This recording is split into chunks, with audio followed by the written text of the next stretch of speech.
me, and I gladly stand up next to you and defend her still today. 'Cause there ain't no doubt I love this land. God bless the USA.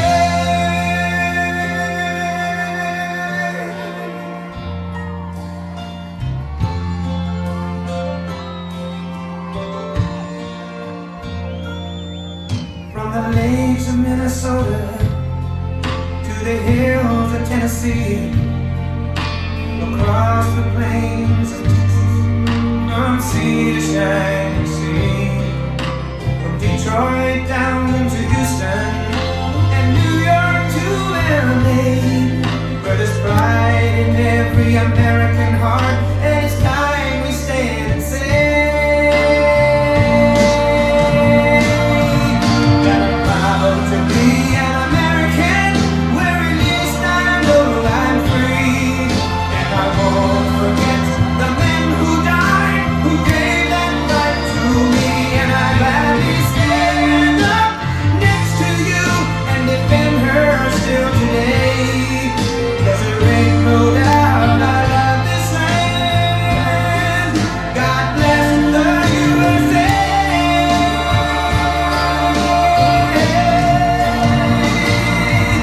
And I'm proud to be an American, where at least I know I'm free, and I won't forget the men who died, who gave that right to me, and I gladly stand up next to you and defend her still today. 'Cause there ain't no doubt I love this land. God bless the USA.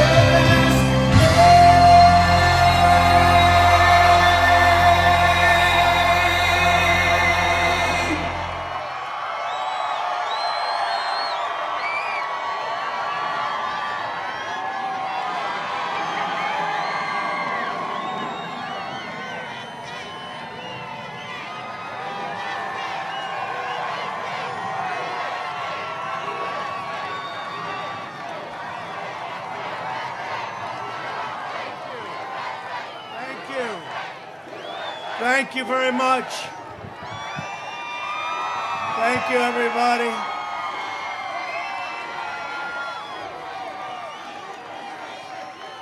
Thank you very much, everybody. Hello, Des Moines. Oh, it's been a good time we've had in Des Moines.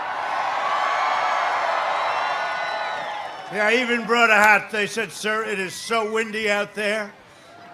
I said, "Well, my hair is very powerful. It's very strong.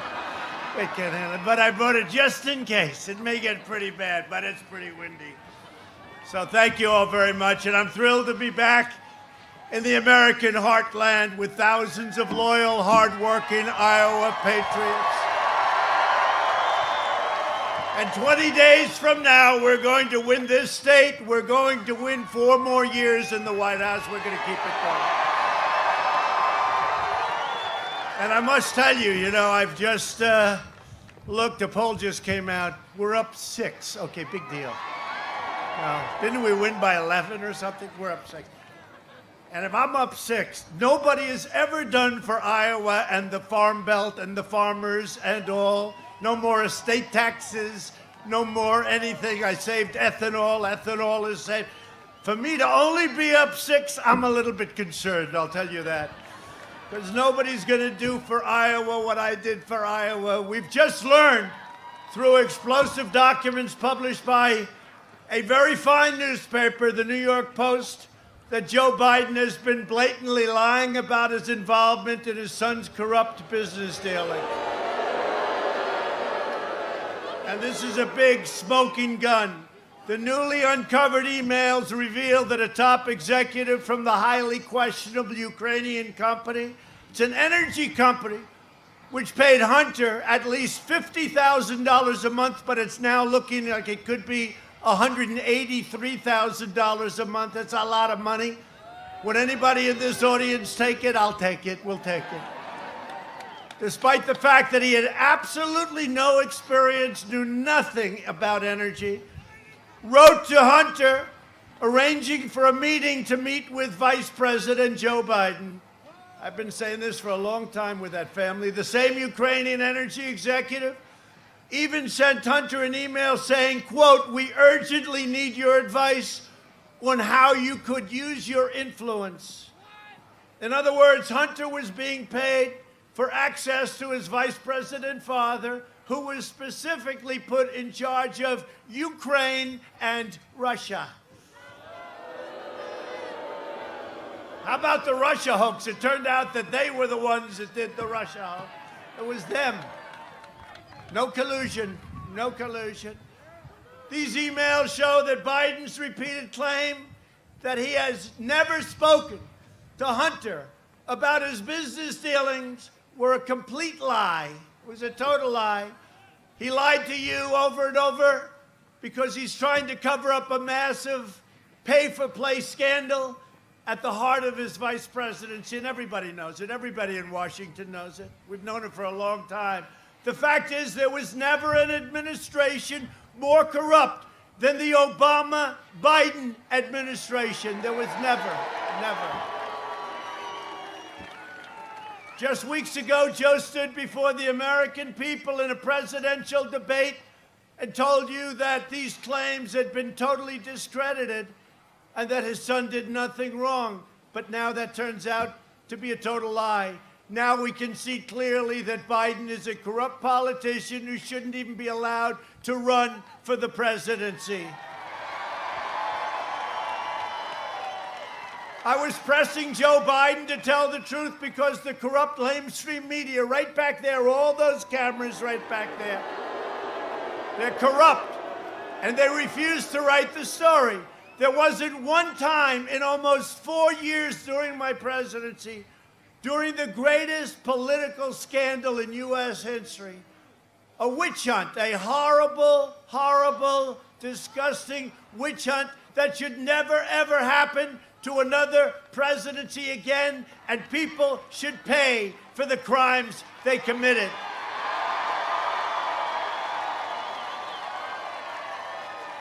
Which turned out to be a total illegal hoax, that false and libelous stories every day, false and libelous stories, and they knew they were false too. They knew they were false. They were never taken down by Twitter or Facebook or the mainstream media, never once. Yet with Biden today, they take negative posts down almost before they even go up. They're trying to protect him. They're trying to protect Biden. They take him down. And I was just getting off that magnificent plane behind us, Air Force One. And I had heard, and I just don't know this for a fact, but they say Kayleigh McEnany. You know Kayleigh, right? Kayleigh McEnany. Good Kayleigh, she's so great. She's incredible. They closed down her account. She's the White House press secretary because she's reporting the truth. They closed down her account. So let's see what's going to happen. And did you hear the news? Bruce Orr is finally out of the Department of Justice. Bruce Orr. Him and his wonderful wife, Molly. She wrote all this stuff, and then he goes and he works at the Department of Justice, and he took it. Didn't he bring it to the FBI? The wife writes it. She gets paid a lot of money.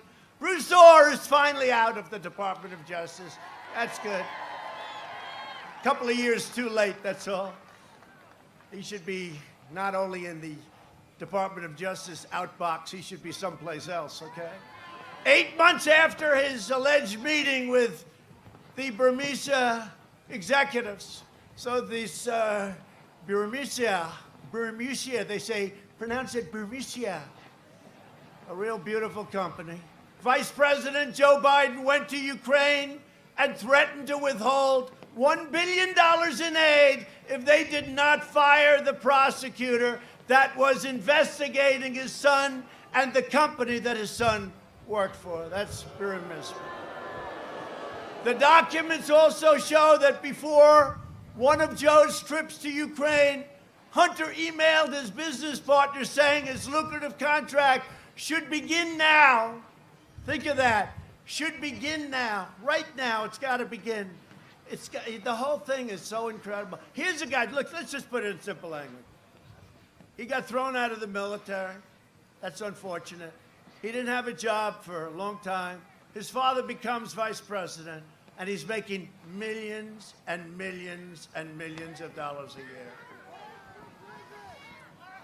Think of it. No, think of it. Think of it. It's like the Hillary stuff, the crooked Hillary, and it's the crooked Joe. You know, when a Democrat voter here in Iowa asked Joe last year, you remember, if his son raked in money in exchange for providing access, Joe called that man a damn liar. You're a damn liar. Kid's making millions of dollars. He had nothing. He didn't have a job. Thrown out of the military, sadly, but thrown out of the military. And he knew nothing about energy. He knew nothing about investments, knew nothing about China. How about he walked away $1.5 billion to manage for China? They don't do that with the most brilliant people on Wall Street. Vice President Biden, you owe the people of America an apology, because it turns out you are a corrupt politician, okay?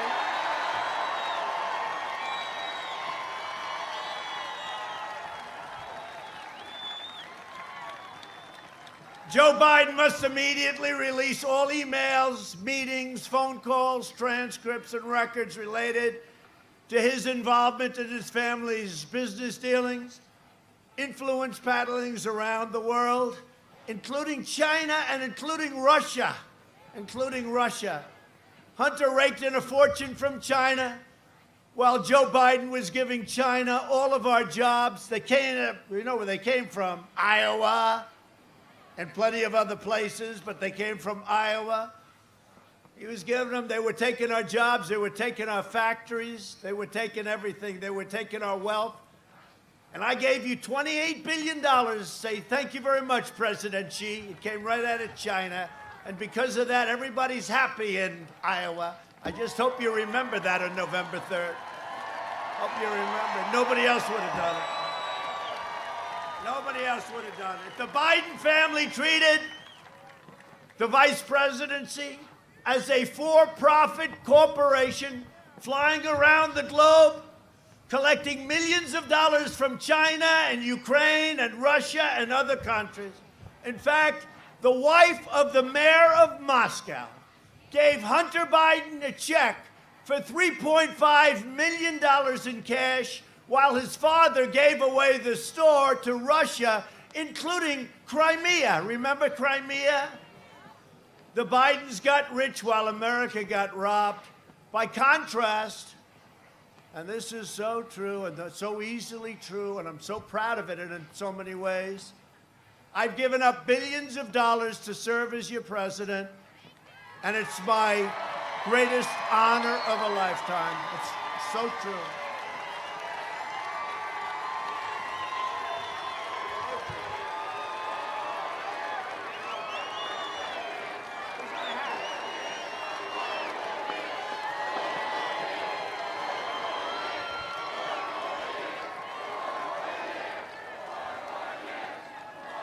I ran for president because I could not sit back any longer and watch the terrible injustices being done to the American people. And it's true. And by the way, before the China plague came in, we had the greatest economy in the history of the world, and now it's going right back there. Our stock market is very close to a number that was even higher. Does everybody have your 401k ready? Because it's going through the roof. We're going to have the best year we've ever had, and we're going to have tax cuts, not tax increases. They want to increase your taxes. They want to increase your taxes so they can spend it on the Green New Deal. It's another beauty. I cannot sit idly by and watch career politicians like Joe Biden continue bleeding this country dry. And that's what it is. You know, you can say whatever you want. You can say whatever you want. But when you have a kid that follows his father, and by the way, take a look at his brother. His brother all of a sudden is building a big housing development in Iraq. Have you ever built a development before? No, I haven't. Take a look at the whole family. It's a corrupt family. Joe Biden personifies the selfless and corrupt globalists who got rich and powerful at your expense. Take a look at the people that are funding his campaign. People assumed that they'd be funding my campaign. I don't want them. We don't want them. We never needed them. We don't want them. But they betrayed American workers, disparaged American values, and crushed our middle class. For decades, Biden and his cronies laughed while they shipped millions of your jobs to their friends in foreign countries, in countries that you've never even heard of. They lived behind gated walls, and they flooded your communities with illegal immigration, deadly drugs, MS-13 savages that assault, rape, and murder innocent Americans. They forced our fellow citizens to live in crumbling inner cities while they spent trillions of dollars on never-ending foreign wars. They just never ended. But, you know, we're bringing all our soldiers back home. You know that. We've been doing it for a long time. And it's not easy. Not easy. The military-industrial complex, not the easiest thing, but we're bringing them back home. We're almost finished in Afghanistan, coming in. We're down to a small number coming home by the end of the year, hopefully the end of the year, shortly thereafter. In Syria, we're out, totally out. And by the way, before I did this, we crushed 100% of the ISIS caliphate. 100%. We crushed 100%. We have the greatest military in the world, and by the way, we have built the greatest military in the world. So I just tell you from Iowa, you know, you're a very powerful state politically. You're a big state to me, big in your heart. But you have a tremendous influence and a tremendous power, and you've never let me down. You just came in, and we won by so much. You know, they say if a Republican wins by 1 point, I think I won by 11, right? 11. That was early in the night. Remember that? They said, Donald Trump has won the state of Iowa. Then they said, man, he won by 11 points. What's going on? That was just the beginning. Then we won Ohio. We won Ohio by 8 points. They said, what's going on? You know, it's one thing you win a state, but when you win by a lot, and that was the beginning of something. And I'll tell you what, we have more enthusiasm now than we ever did 4 years ago. There really is true.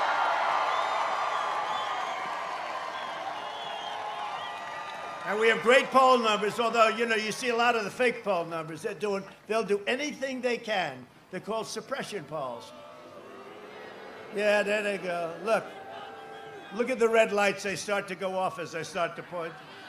You know, in one way they want the ratings, in another way they don't want to have the ratings, and you're telling CNN that they're a fraud in their broadcasting. No, that was one of the greatest evenings ever. There are those that say it was the most exciting evening in the history of television, highest rated evening in the history of television. And you know what? The election we have coming up on November 3rd is actually more important. It's actually more important. In 2016, you voted to fire the failed and decrepit political class, and you elected an outsider as your president, and I finally put America first. It's called Make America Great Again.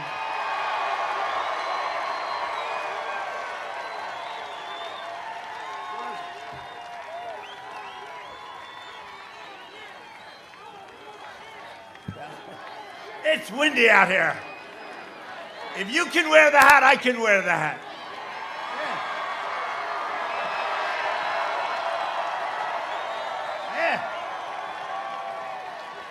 Should I take off the tie or not? What do you think? I don't know. Maybe yes?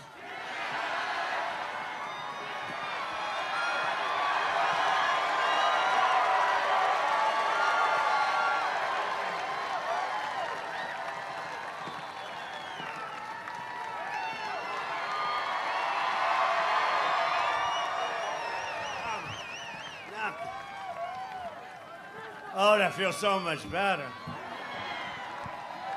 That feels better. That feels good. Now we can all just relax and have a good time. No, but it's great to be with you. Seriously, we've had a great history here together. What we've done for you and what we've done for the farmers and what we've done for everything. You know, 2 weeks ago, you had the largest order of corn in the history of our country, right? 2 weeks ago, you had the largest order of soybeans in the history of our country and the largest order of beef. But you know why? Because China wants to keep me happy, that's why. It was from China. Because they know what they've done to us should never have been allowed. They could have stopped it. They didn't stop it. They should have stopped it. The only reason I'm your president is because the previous administration did a poor job, so poor, in fact, that I said, I'm going to run for president. And you know what? If they did a good job, I wouldn't have run. And if they did a good job, I guess I wouldn't have won. When you think, I wouldn't have run. And I wouldn't have won. But they were so bad, and it turns out they were so totally corrupt. We did not come this far to overcome this much and fight this hard, only to surrender our country back to the depraved Washington swamp. You know, when I would say, drain the swamp, I used to say it, you know, drain the swamp, and people liked it. I hated the expression. I hated it. I hated it. I just said, this is a hokey expression. And I put it in one speech, the place went crazy. I said, I'm starting to like that expression. Then I put it in another speech, and they went crazy. I said, you know, I really like it. I really like it.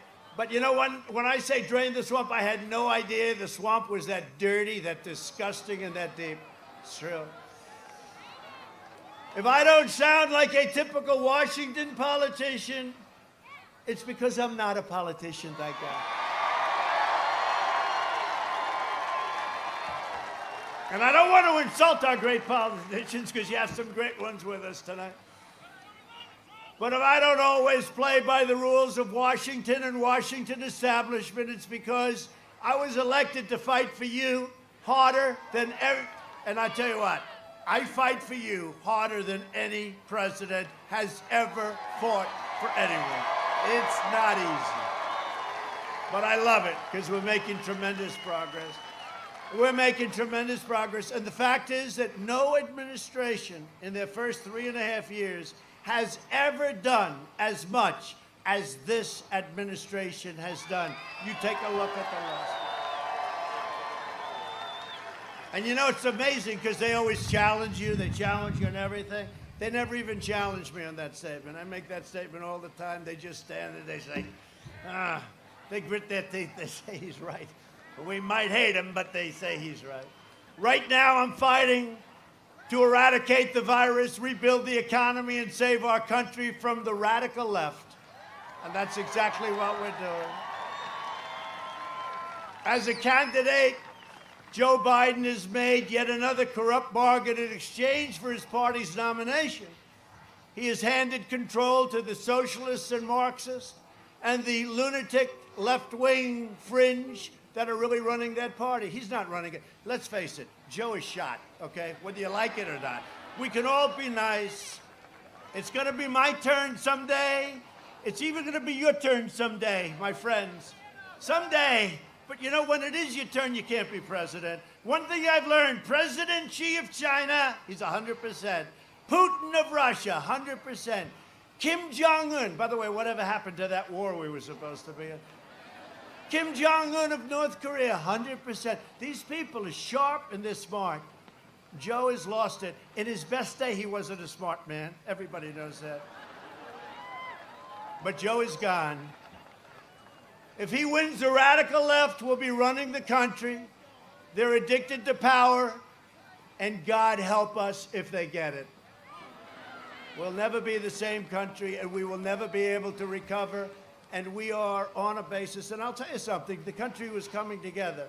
I was telling a very good reporter today that our country was coming together because we were having such success, that I was being called by people that normally I wouldn't be speaking to too much. They don't want me, I don't want them. But we had the best employment numbers in history, African American, Hispanic American numbers, women, Asian, everything. High school diploma, without high school diploma, colleges, PhDs. We had the best numbers in every category. 160 million jobs. We were never even close to that. We were at 160 million jobs. And it was all coming together. People, let's get together, let's talk. You know, it's like splitting up the riches, really, and in a positive way, splitting up the riches. And what happened is we then got hit with the plague. And now it's back to the drawing boards, but we're going to have a strong V. The third quarter is going to be incredible when you see the numbers. Not that I know anything, because I don't want to give you inside information, because I don't have it. They'll say, he's giving away inside information. They are sick. But wait till you see the third quarter numbers, and it's going to be right before the election, before the November 3rd, although a lot of people will have voted by that time. Get out and vote. You got to get out and vote. Got to get out and vote. But we were really coming together, because that's, you know, look, ultimately we want to come together. Everybody come together. And we were really coming together, and then we got hit by this horrible situation. Could have been stopped. China stopped it from going into the rest of China, but they didn't stop it from coming out and going to Europe and the United States and the rest of the world, 188 countries. So we're now putting it together. We had it done, and now we're doing it again. And next year will be even stronger than last year. Last year was the best year we've ever had. And this coming year will be even better than last year. Unless somebody comes along and says, let's quadruple your taxes, which is what they want to do. They want to raise your taxes. They want to go with this ridiculous Green New Deal, which, by the way, their original price, $100 trillion, you couldn't do it for that. If we did great every year for 100 years, everything was perfect, right? No nothing, no recessions, no anything. You couldn't make $100 trillion. These people are crazy, and they actually mean it. You know, they actually mean it. So we're going to get it going to a level that nobody can ever turn course on us, nobody can ever change. You know, I tell the story for years as a student of economies. I just love it. I love watching it. I love doing it. And I love seeing the results, because the results have been so incredible. But as a student, I used to hear for years, for 10 years, 2019, China, because look, let's face it, China's 1.4 billion people, we're 325, not including illegal immigrants that are in the country, frankly. And we don't even know what that number. I said, how many do we have? We have no idea, sir. Well, I have an idea. By the way, our southern border is now stronger than it's ever been. But we have 325, 330 million people. But for years I heard that China will overtake us as the world's largest economy in the year 2019. You've all heard it, I think, right? Yes? He's a very smart-looking guy. You're loaded with money, I'll bet. Look, that's why he's in the front row. He's in the front row, and he didn't have to stand here for 3 days to get there. I can tell he's got. But, right, 2019 that China was going to overtake us. Well, you go back 6 months, 7 months, not only weren't they overtaking, we were beating them by leaps and bounds and getting bigger and bigger and growing and taxing them and taking in billions and billions in tariffs. And when they targeted Iowa and the farmers of this country and ranchers and others, I said, no, you can't do that. No, you can't. And I put a 25% tariff on everything. And I gave a lot of the money, although I don't want to say it too loudly, 28 billion. I gave you 16 and 12. I said to Sonny Perdue, Secretary of Agriculture, great guy, he knows more about farms. I said, Sonny, what's the number? He said, 2 years ago, sir, 12 billion they hit us for. And last year, 16 billion. I said, that's okay. We're going to put a 25% tariff. The farmers are going to get 12 billion, and then they're going to get 16 billion, okay? And we're going to give that money to our farmers, and that got our farmers even. In fact, I shouldn't tell you this, because they don't like this, but some of the farmers were making more money the way they was doing it than by working their asses off, all right? They were very, very happy. But no, we took care of our farmers. No other president's going to do that. That's why China got away with all of this stuff for years. And we had plenty of money left over after the $28 billion. It went into the U.S. Treasury. But they got away with it because they'd threatened a president like Obama. We're going to target your farmers. We're going to target the middle of our country. And Obama would say, oh, Betty, we better not get involved. I said differently. I said, if you do it, then what we're going to do is we're going to tariff your goods and we're going to give a lot of that money to the people that you're targeting. And you know, the thing that most impresses me about Iowa, Nebraska, and a lot of other states, if you look, by the way, Minnesota was so great, all of them, every one of them. Wisconsin was incredible. They never came to me and said, sir, you can't let this happen. They're stopping ordering. They're not ordering from us. They never said it. You know what they said? The president is right. At some point, we have to put up a stand. And I didn't hear one, even from fake CNN. They'd put people on television that said, I know it's not good, but the president is right. The president is right. You did the right thing. Because otherwise, it puts me in a bad negotiating position. You can't really negotiate. You know, it's tough. It's tough. I'll never forget that about the farmers. It's incredible. The other thing I won't forget, you don't mind if I go off script. This stuff is enough with crazy Hunter Biden and making millions of dollars a day.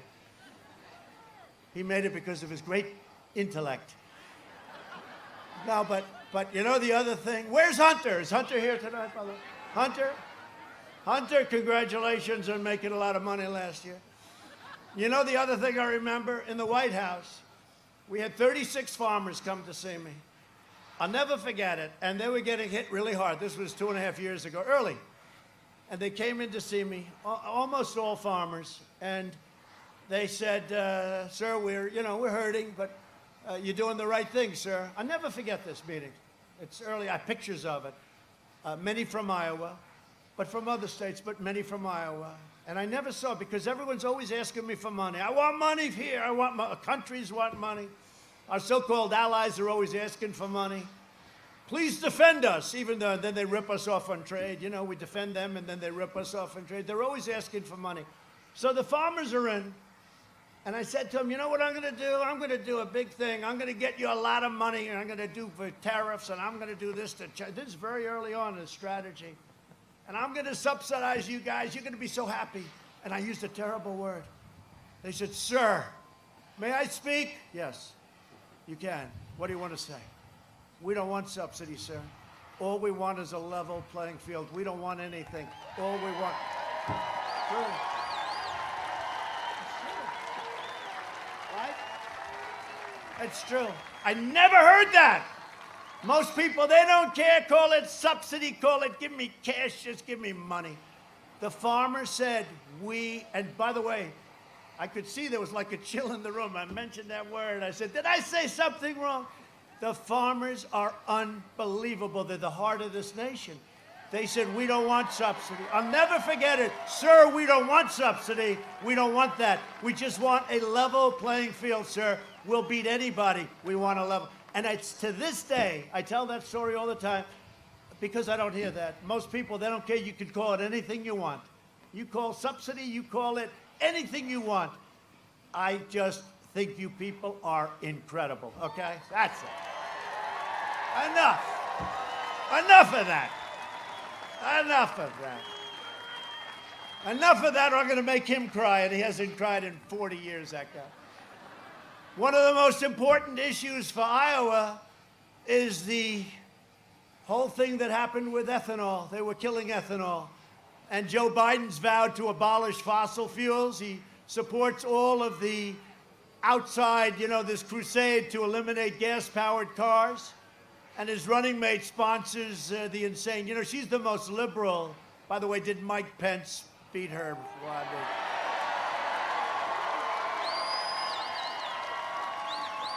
You know the expression in boxing, or as my friend Dana would say, UFC? If that were a fight, they would have stopped it, right? Mike Pence, we love Mike Pence, and he loves Iowa too. He loves Iowa. He just left. The Biden-Harris platform will demolish Iowa ethanol, you know that, wiping out the entire industry. And we fought hard for it. You know, we went through the whole thing where we had no demand because of the pandemic. And we all fought hard to keep it going and keep the ethanol going. And we did the 12 months. You know, I did 12 months. Remember, it was 8 months. I said, why not 12? And they couldn't give me a very good answer. But I made it year round and 15%, right? Up from the 10, 15%. And it's great stuff. And when the market comes back, which is coming back, but in the meantime, you have inexpensive gasoline. That's not so bad, right? That's not so bad. Because nobody ever thought they'd see gasoline with a 2 in the front of it and less. And we've saved all of our energy jobs. And whether we like it or not, when we are having problem with energy, I called Russia and I called Saudi Arabia, and they reduced production by more than 10 million barrels a day. And our entire energy was saved all over the world, frankly. They're not doing it for us, but they're doing it for, let's say, everybody. And we have an incredible country, and we saved our energy industry, our energy jobs, and we are energy independent, and it's a beautiful thing.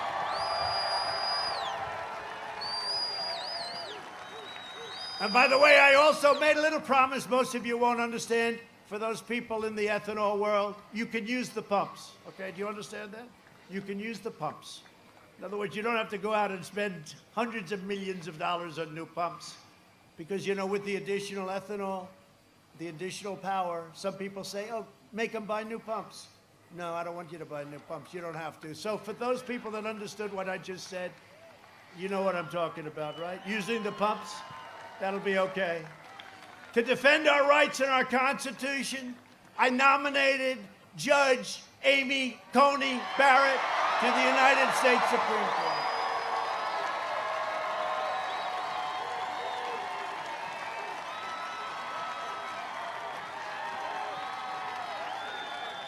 Right?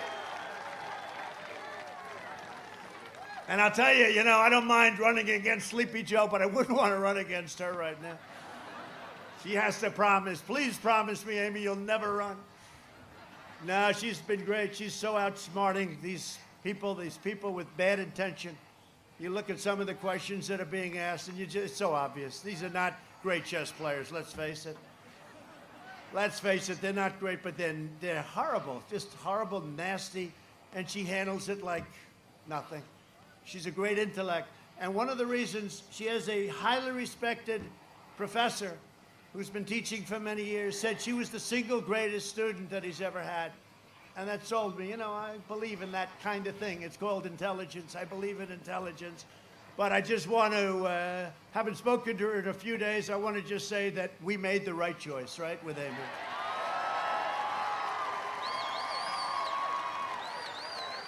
And speaking about making the right choice, you made the right choice a long time ago with a man named Senator Chuck Grassley.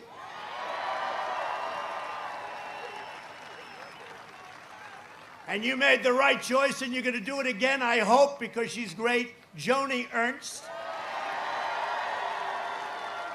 And they're right now in Washington fighting to confirm our great new justice, our future justice of the United States Supreme Court.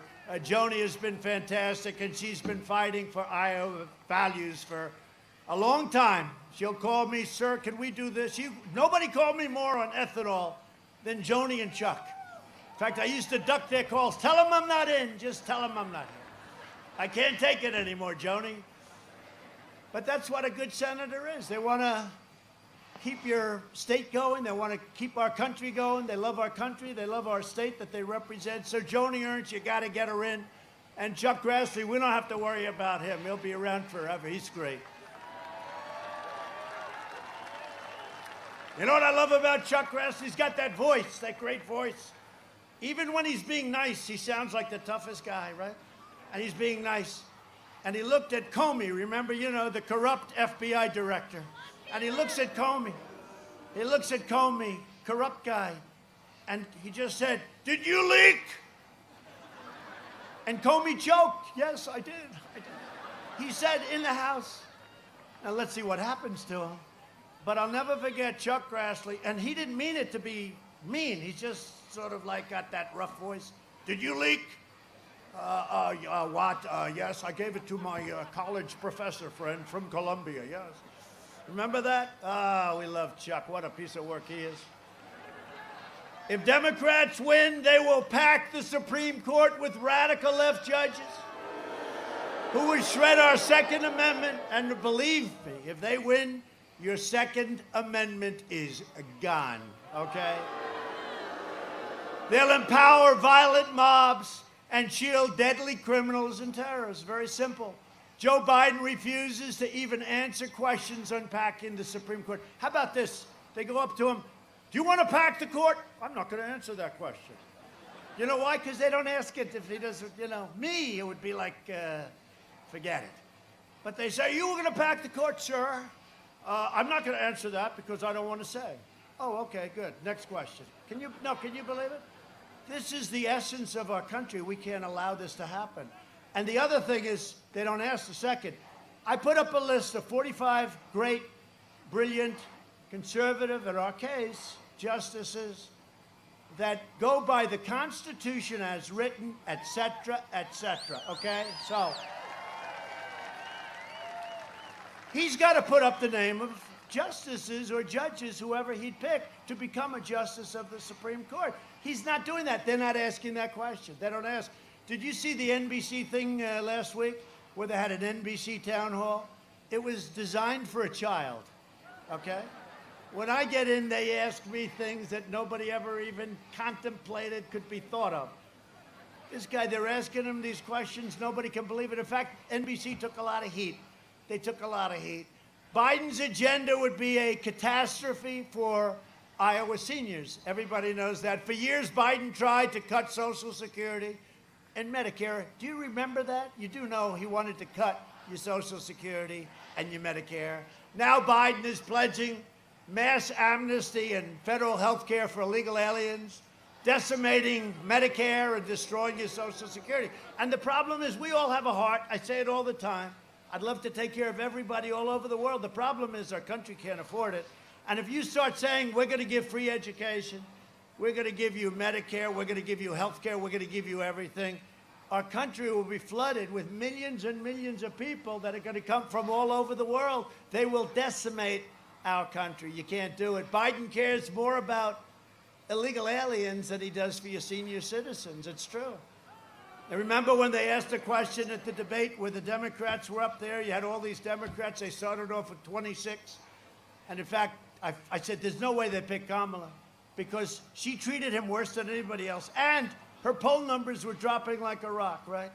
But they asked, who is going to give money, health care, to illegal aliens? And they all raised their hand. Remember Joe? He's looking around. Oh, yeah, he didn't understand the question. He did. At least he has an excuse because he has no clue what the hell they're asking. But do you remember his position? He was like this. Their hands are all up. We're going to give all our money away. Forget about all you people. That's a big crowd, by the way. Look at that. Show it. Show it, please. Turn those cameras, please. That's a beautiful crowd. That's beautiful. But remember, Joe, so he's standing there. He's going to give health care to illegal immigrants, people that come into the country illegally, in other words, right? They come in illegally. And under a plan, they have the manifesto. They want to give them a lawyer. That's what we need is more lawyers now, okay? They want to give them a lawyer. They want to give them education. They want to give them health care. But they asked a question, and I said, wow, because I think they had like 26 people originally, but every one of them raised their hand, including Sleepy Joe. And what happened is Joe's like this, everybody other hand, and Joe, you could see he's, for 47 years, he's got the itch because he's like, he knows this isn't going to work. He's saying to himself, because, there's still something left, not much, but he's saying to himself, there's a natural instinct, right? A political instinct. And his shoulder went up, and then his hand. So I don't know. I don't think I'm even going to hold it to him. I'm not going to hold him. I get enough. How about the no fracking? We will not frack. Do you understand me? We will not. Then he gets a nomination. He goes to Pennsylvania, where they are reliant on energy and fracking and the jobs. Probably 900 to 1 million jobs, right? Goes there. The day after he says he's not fracking, he says, we will frack. We will frack. And they don't hold it to them. If I ever did that, it would be the end. But never going to be the end for us either, is it? Huh? You know that. Never going to be the end. Because we have something going that nobody has ever had going. We have a relationship with the people that nobody's ever had. Not because, you know, I do think I'm a nice guy. You know, a lot of people, they say suburbia, the suburban. I've saved the suburbs, okay? I've saved the suburbs. Then I heard I'm not doing well with suburban women, okay? I got rid of, no, it's true, they say that. But of course, they said that last election too. He will do terribly with women, terribly. And then when I did great with women, they said, man, he did well with women. Same thing's going to happen. You know what I find? Suburban women, period, they want security. They don't want their home values going down. They don't want a low-income housing project built in the middle of suburbia next to their house. And we have a rule that's a disaster. It's a regulation. And I said to Ben Carson and some people, I say, I want to terminate it. They looked at me, they go, well, we can amend it. I said, you don't understand. I want it terminated. You all know about it. It's a disaster where they change the zoning and they make it impossible and you end up with low-income housing all over the place. And remember this, 29 to 30% of the people living in suburbia are minorities. So this has nothing to do with discrimination. It has nothing to do with anything. What it has to do is with the American dream. The American dream. We're not going to destroy the American dream for stupid people like Cory Booker. And he was putting Cory Booker in charge. How about that one? That's a beauty. Yeah, he did a great job as mayor of Newark, New Jersey. That worked out. How's Newark doing? This election is a choice between Trump recovery at a level that nobody's ever seen before and a Biden depression. If they get elected, they're going to double and triple and quadruple your taxes. You will have a depression, the likes of which this country has never seen before, and that probably includes 1929. Okay? And one thing we learned about the farmers, they don't do well in depressions. Do we agree? They don't do well. Nobody does well in a depression. You will have problems like you've never had before. Joe Biden would terminate our recovery, delay the vaccine, prolong the pandemic. And by the way, for those states, open up your states. Open them up.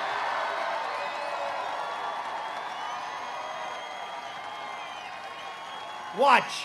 On November 4th, all these Democrat governors that have lockdowns, right? You know, I said right at the beginning, I think it was me that came out first, you know, they'll try and say, 20 years ago, somebody said the same thing. But I said, the cure cannot be worse than the problem itself. And if you look at what's happening with these lockdowns to children, get the children back to school.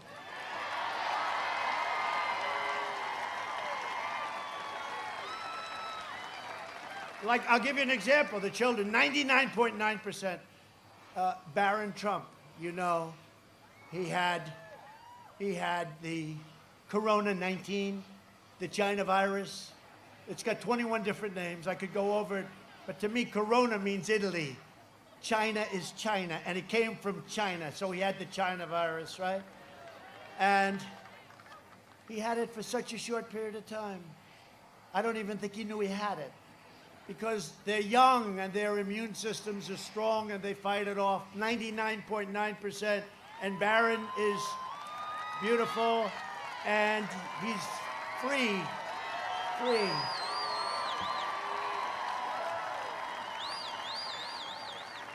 In fact, my wife, our first lady, who loves Iowa, by the way, our first lady, she put out that Barron has tested positive.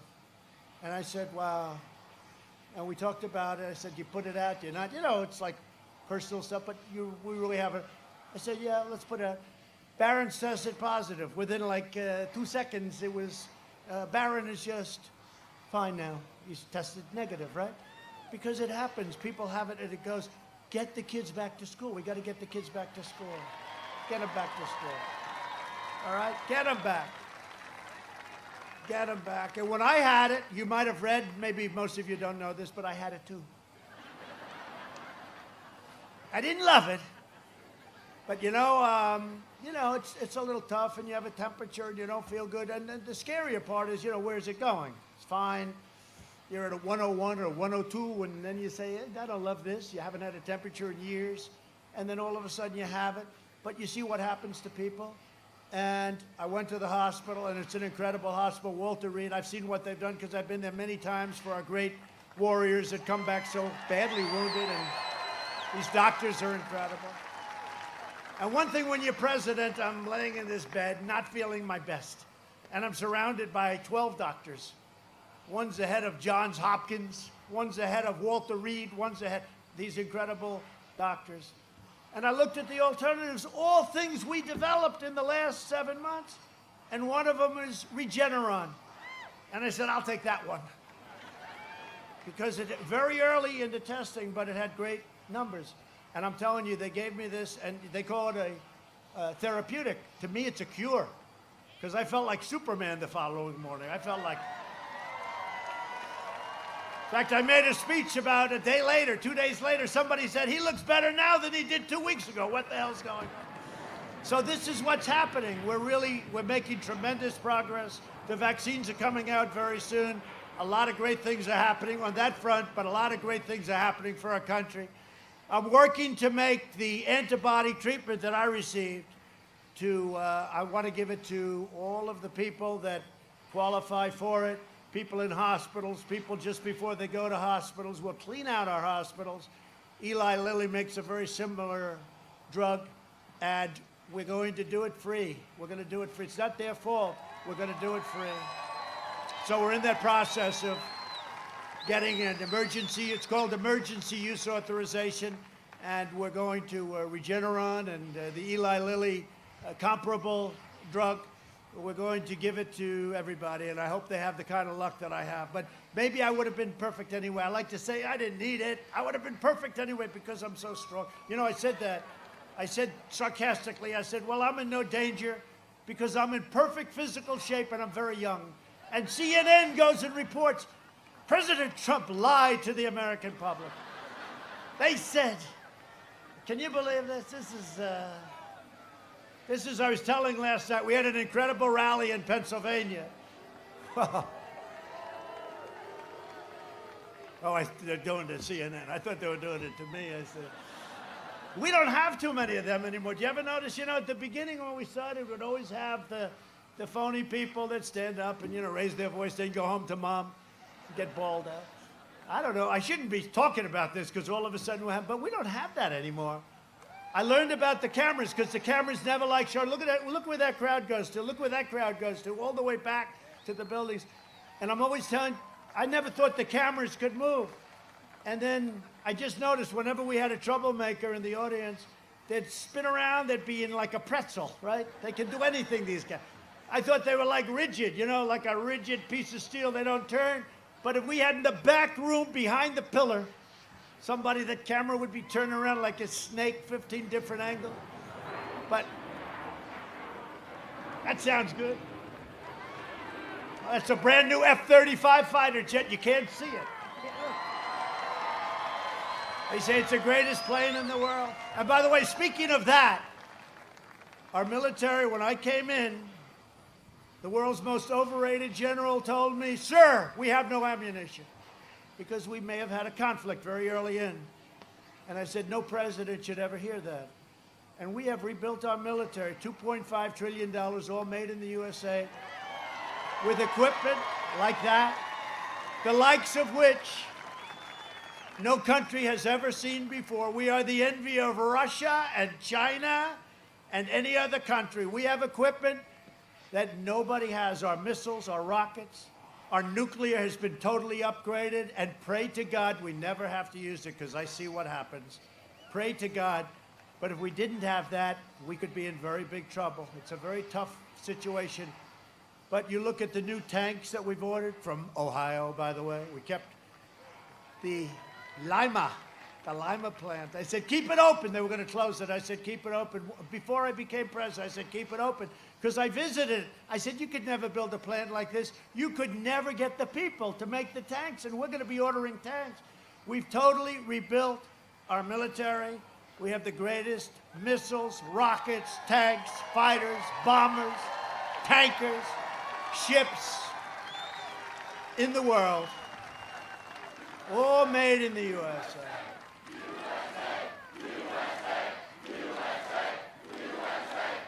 You can be proud of your country. Look at this young, handsome farmer. You gonna be a farmer someday? You gonna be a farmer? Huh? He goes, hell yeah.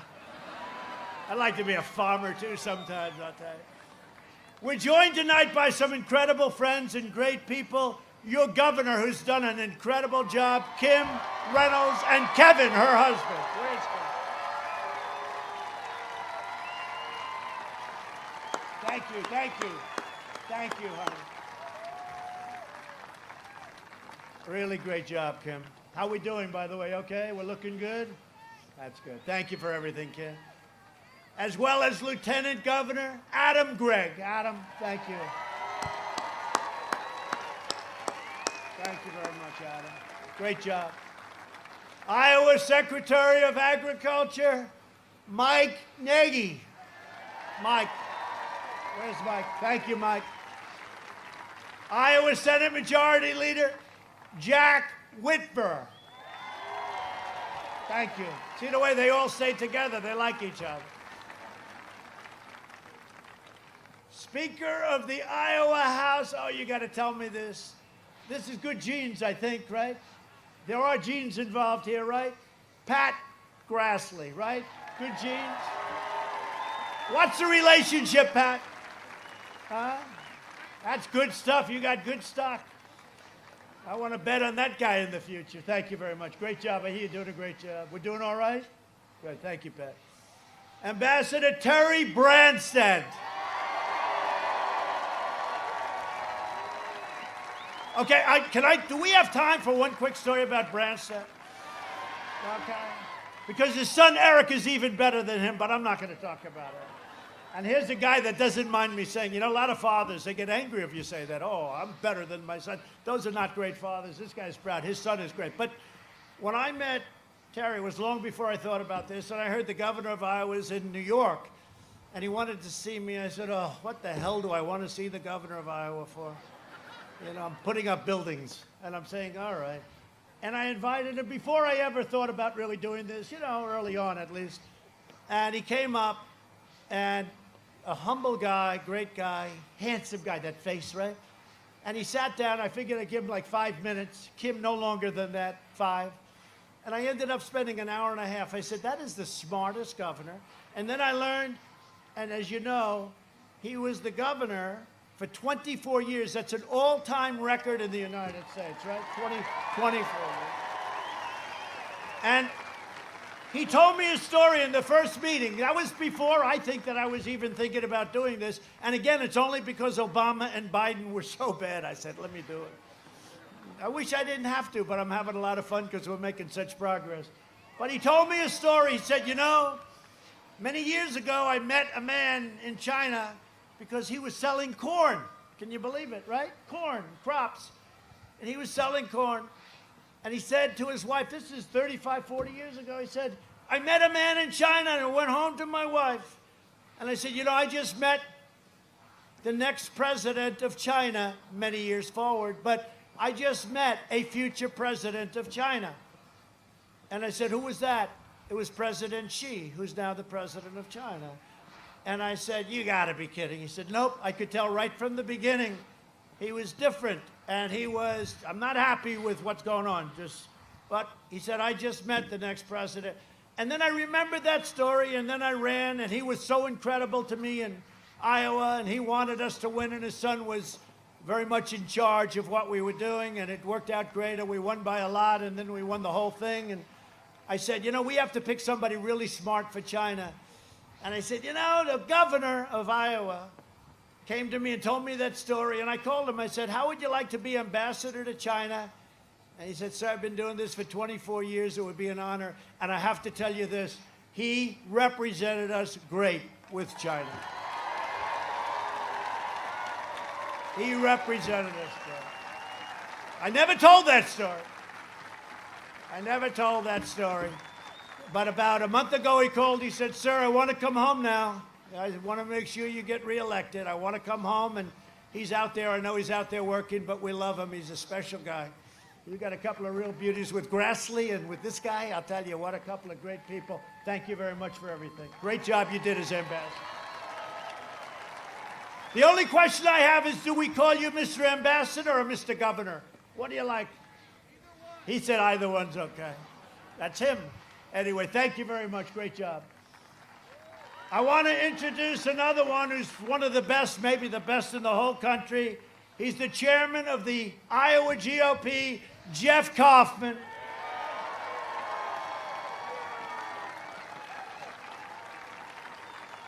You look good, Jeff. You lost weight, Jeff.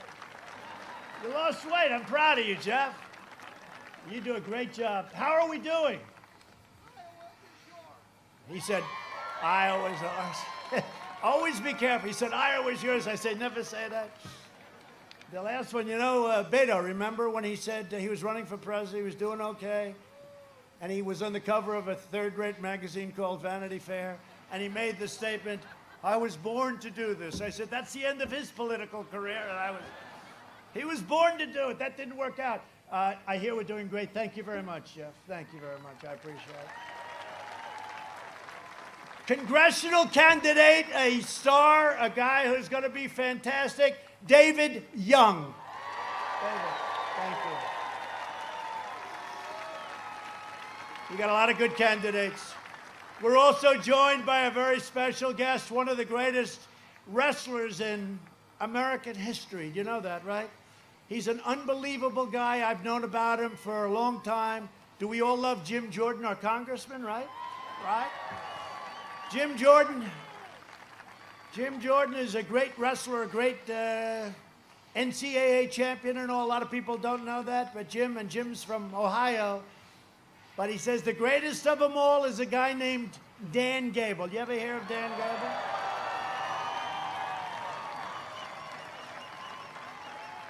And listen to this. I mean, I have to tell you, is Dan here? I hope he's here. Come here, Dan. Come on. Come on. Look at this. You mean I can't take this guy in a fight? Can you believe it? Huh? Wow. Wow. Come here, man. Hey, Dan, I'm immune and I can't give it to you, so that's good. We love you. But I met Dan a few years ago, and I looked at him and I said, how come he's 181-1? Think of it. He won 181. People don't know, like, that's like crazy. 181-1. I'm going to ask you later on who is the one.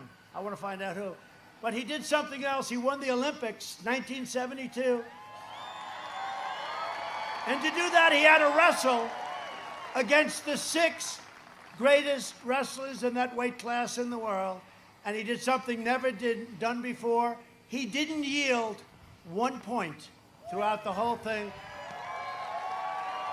And he ended up beating, in the Olympic finals for the gold medal, he beat the great Russian wrestler, didn't get a point. He went through the whole thing. Nobody got a point. And I'm looking at him and I'm saying to myself, I'm telling you I could take him, but I better not try it. But Dan has been inducted into the USA Wrestling Hall of Fame, the US Olympic Hall of Fame, the National Wrestling Hall of Fame, and the United World Wrestling Hall of Fame. And he's become University of Iowa's all-time most winning coach. In fact, Jim Jordan said he was as great a coach as he was a wrestler. He won many. How many championships did you win as a coach, Dan? 15. And I come from a town where you have the Jets, they never win. You have the Mets, they never win. He won 15. That's called talent. It's called extraordinary talent, actually. And what I did is I thought about it. I thought about it long and hard. We're very selective. So the Congressional Medal of Honor and the Presidential Medal of Freedom are the 2 greatest awards you can get in our country. And I'm proud to announce that I will be awarding very shortly at the White House in the Oval Office, Coach Gable, the Presidential Medal of Freedom.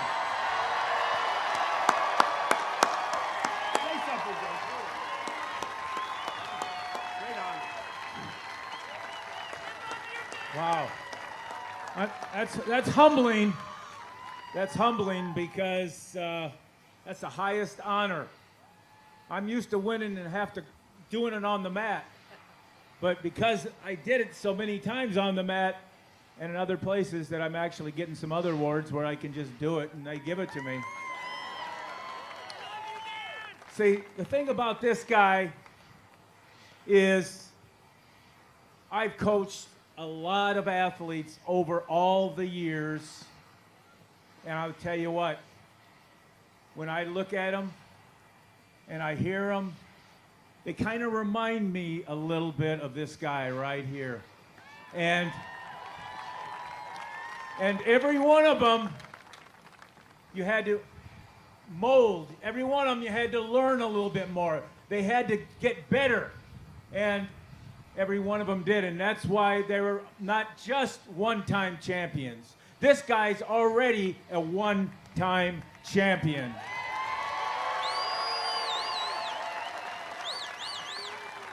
But because he's open for learning and he's already very competent, that he's going to be a multi-champion President of the United States of America.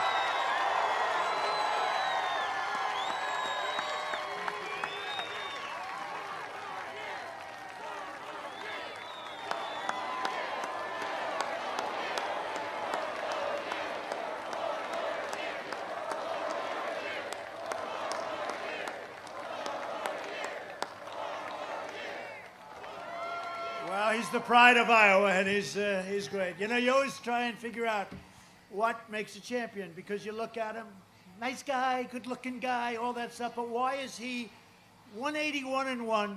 Why is he a gold medalist that's done something that nobody ever did? Didn't allow 1 point of any of these wrestlers, and they're all the best in the world, the toughest. And there's just something different, and you'll probably never figure it out. It is with great champions. You see it, and you see it all the time with great champions, but there are very few. Jack Nicklaus, you see it.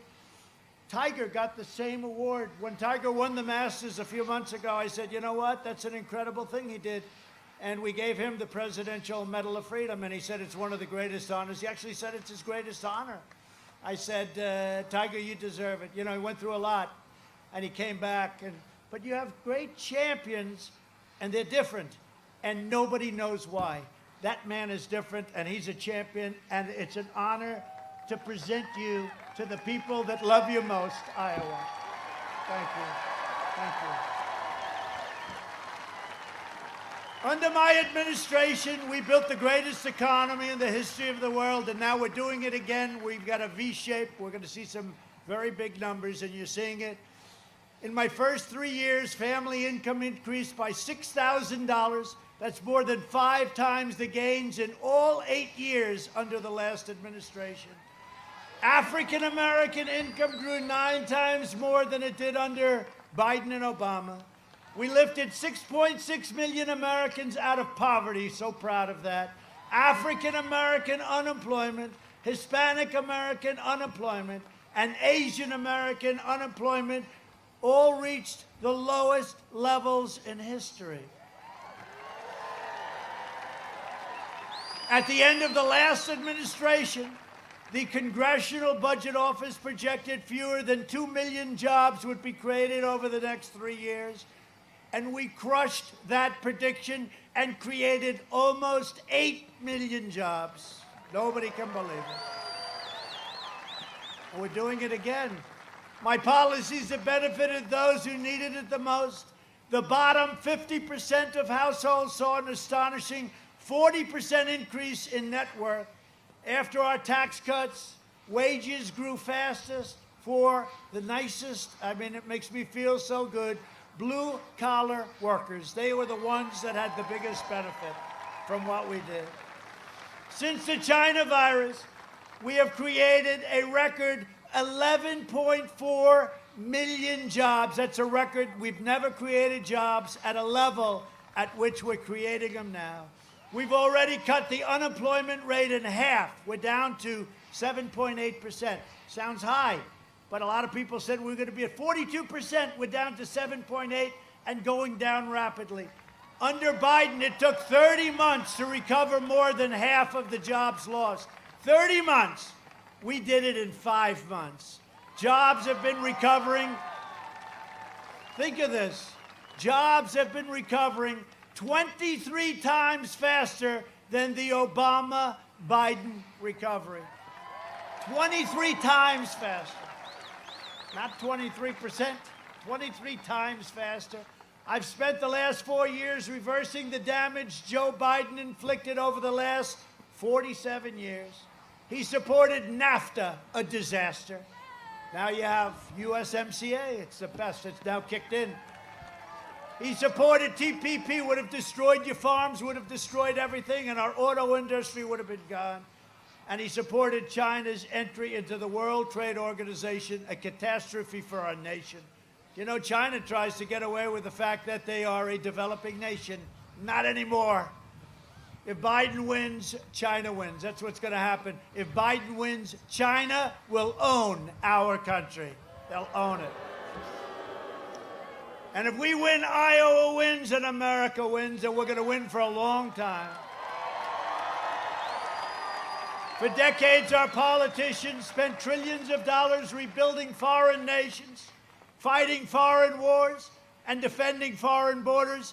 But now we are finally protecting our nation, rebuilding our cities, and we are bringing our jobs, our factories, and our troops back home to the USA where they belong.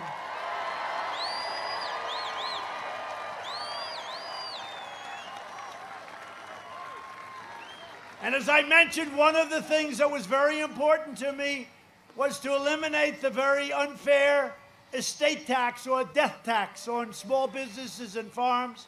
So now if you love your child and you're a farmer and you think he's doing a great job or she's doing a great job and she wants to keep the farm or he wants to keep the farm, there is no more estate tax where they have to go out and borrow a fortune to pay the tax.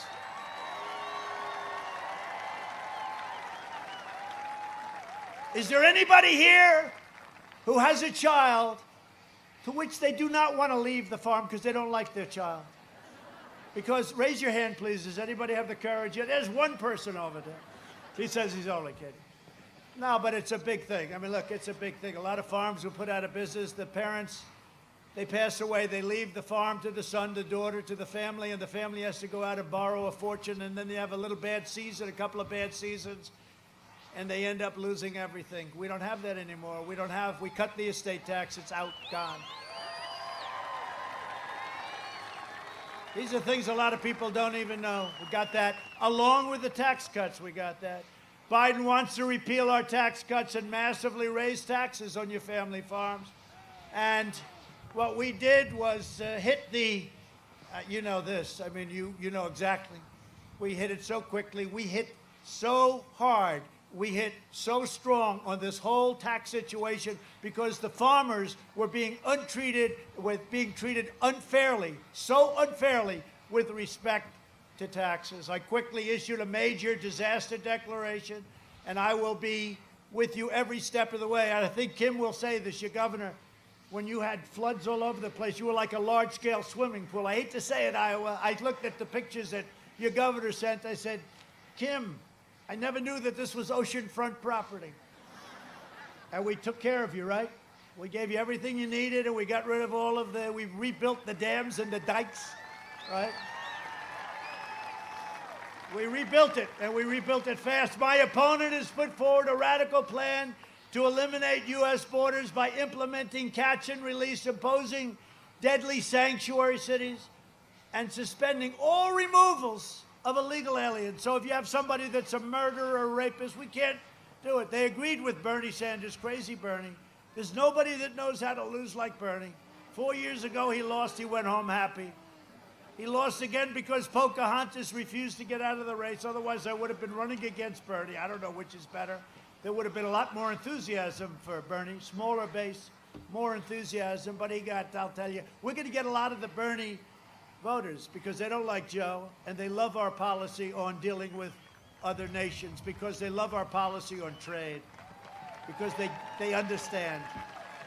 They happen to understand that, but they also know we can do something about it. Bernie would have never been able to do that. The United States would be completely overrun in a matter of days. Under my leadership, we achieved the most secure border in U.S. history, and we are finishing the wall. It's now over 400 miles long. It's already built, and as I said, Mexico is paying for the wall.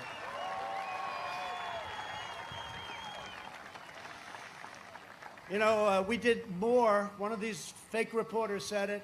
We did more. One of the only politicians that's ever run, forget about politician, but one of the only politicians ever run that actually has done more than he or she has promised. As an example, I campaigned a lot in Iowa. I never mentioned the word Space Force.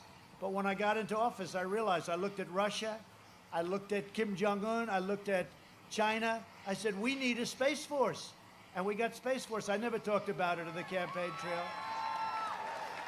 We also passed VA choice for our great veterans and VA accountability, things that they said were impossible to get done. So now instead of waiting online for weeks and weeks, if they have to wait, they go out to a doctor, we pay the bill, and it's been a great thing. 91% approval rating in the VA. They're doing a great job over there. Think of it. I mean, I shouldn't be telling you this because they'll find a vet someplace who's unhappy. But think of it.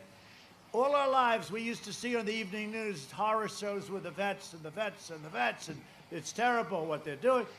You don't see any stories about the VA. You don't see any stories. We have done 91% approval rating by the vets for the VA, the job we're doing.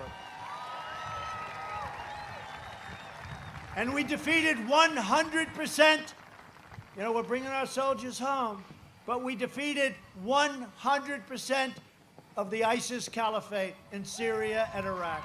And when I took over, it was a mess. And we killed the leader of ISIS, al-Baghdadi. They were looking for him for years and years. And we then took out the world's #1 terrorist and the mass murder of American troops and many other troops and many other people. Qasem Soleimani is dead. Dead.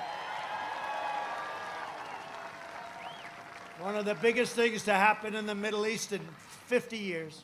I withdrew from the last administration's disastrous Iran nuclear catastrophe. $150 billion, $1.8 billion in cash for nothing. The deal's practically expiring now anyway if we didn't terminate it. I kept my promise, recognized the true capital of Israel, and opened the American embassy in Jerusalem.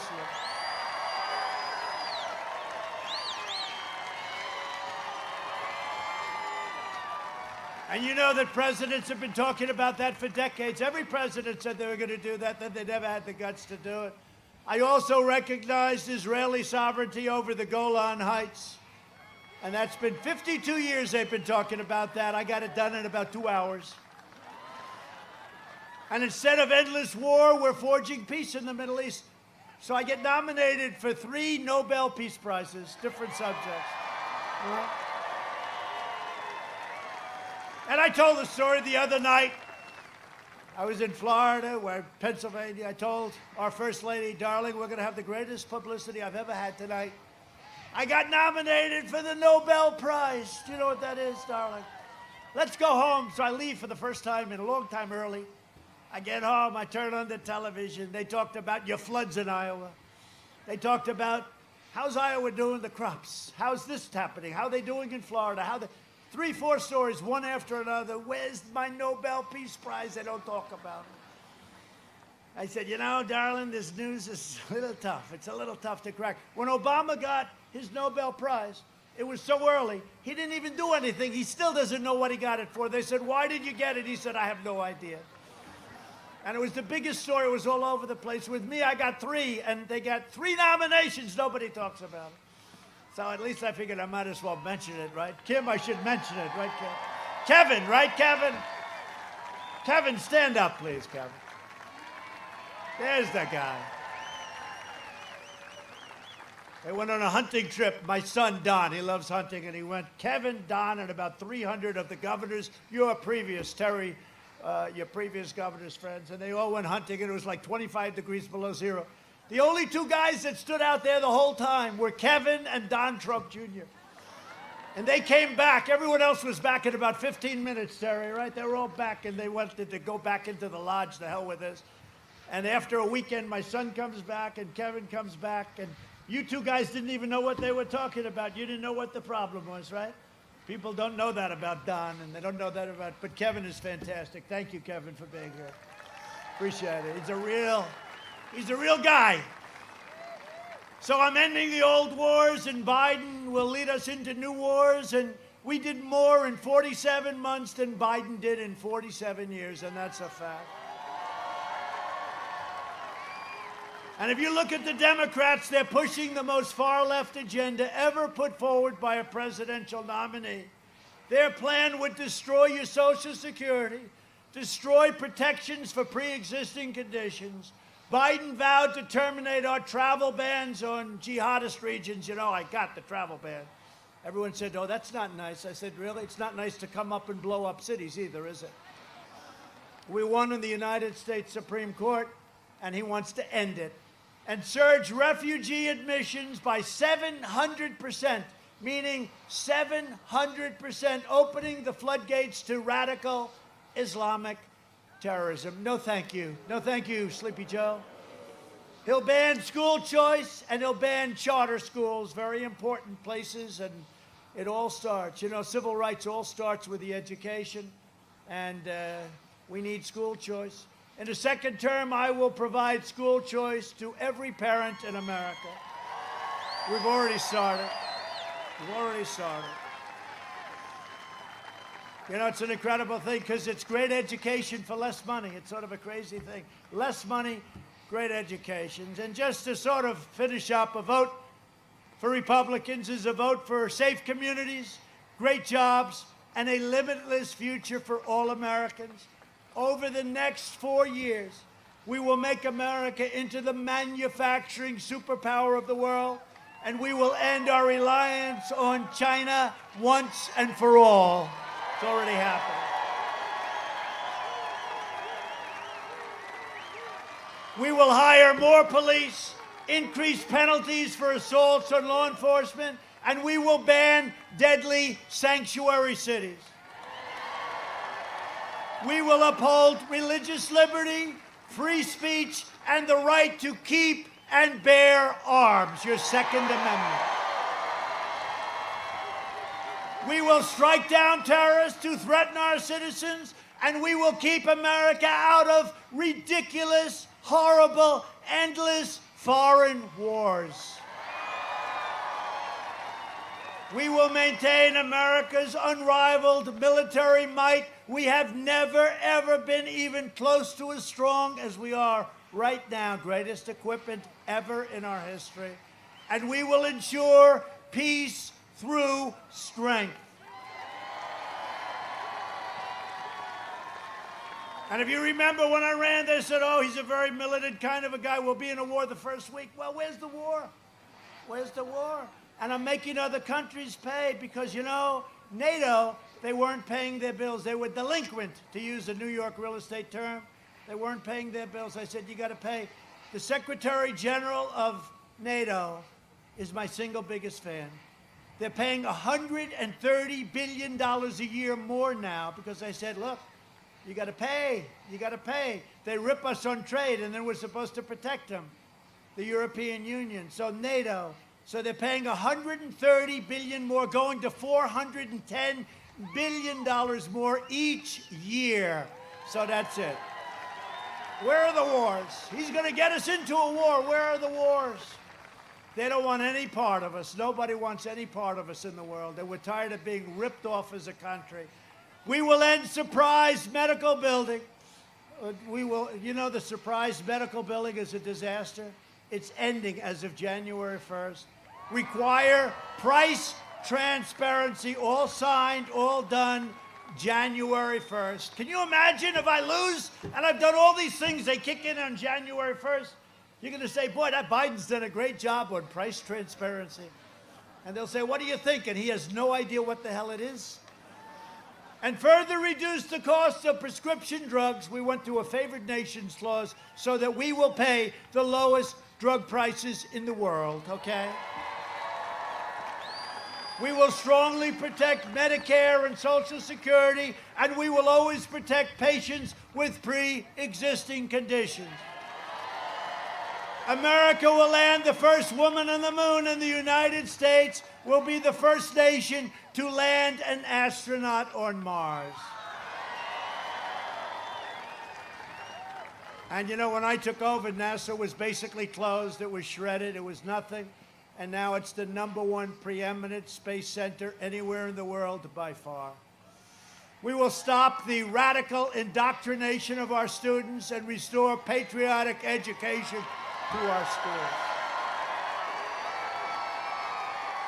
We will teach our children to love our country, honor our history, and always respect our great American flag. And we will live by the timeless words of our national motto, "In God we trust," and it won't change. For years you had a president who apologized for America. Now you have a president who is standing up for America and standing up for the great people of Iowa. So get your friends, get your family, get your neighbors, get your workers and co-workers, and get the hell out to vote, because if I don't get Iowa, I won't believe that one. I may never have to come back here again if I don't get Iowa. I'll never be back. You understand that, Kim? I will say this, there has never been a president has done more for farmers and ranchers, for the Farm Belt, for Iowa. There's never been a president that's even come close to what I've done. And I will say that, and I'll say it loud and clear. I'll say that loud and clear. From Cambridge to Council Bluffs, from Cedar Rapids to Rock Rapids, from Davenport to right here in Des Moines, we stand on the shoulders of Iowa patriots who gave their blood, sweat, and tears for this beloved nation. We inherit the legacy of American heroes. Just nobody has anything more than what you have. So much. Look at yourselves and look where you've come. Look even in the world of politics. Iowa, it's Iowa. And by the way, as long as I'm here, Iowa, and I made this pledge to you 4 years ago, Iowa will always come first in the rotation. You know what that means, right? There's a lot of pressure. Let's put them back. I said, no, you're not putting them back. You know why? Because that's called the opposite of cancel culture. That's called a great American tradition. Iowa will always be #1, okay? You can forget it.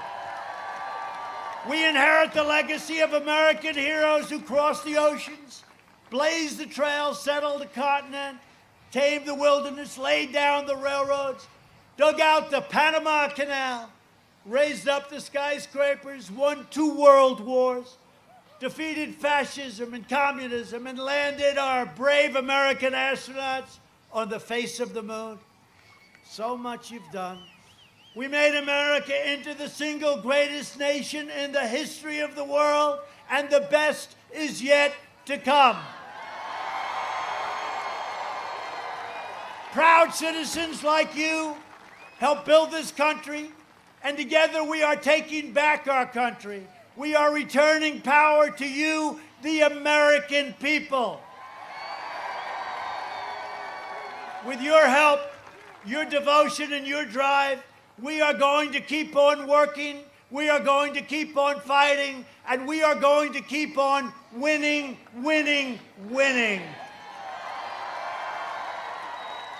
Because we are one movement. We are one people and one family. We are one glorious nation under God. And together with the incredible people of Iowa, we have made America wealthy again. We have made America strong again. We have made America proud again. We will make America safe again. And we will make America great again. Thank you, Iowa. Thank you. Thank you very much.